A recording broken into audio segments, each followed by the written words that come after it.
Hi everyone, in front of me I've got Xiaomi 12X and let me share with you how to change the wallpaper on this device.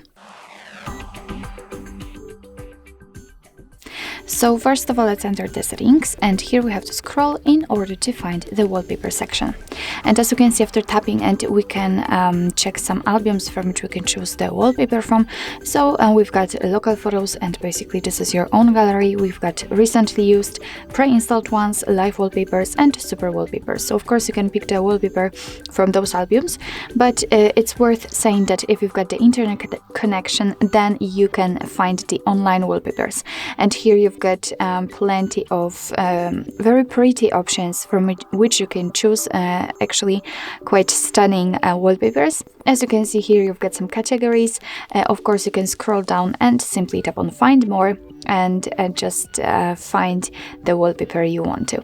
So in order to check the preview of the wallpaper, just tap on it. And as you can see, it will immediately appear on the full screen. So if you are happy with your choice, just tap on apply here. And as you can see, right now you can decide if you want to set it as a lock screen, home screen, or both. And I will pick both options, so let me tap on it. And as you can see, we've got the info that the wallpaper has been applied successfully, so we can go back and check. And as you can see, the wallpaper has been set. So actually this is it. This is how to change the wallpaper in your Xiaomi 12X. Thank you so much for watching. I hope that this video was helpful, and if it was, please hit the subscribe button and leave the thumbs up.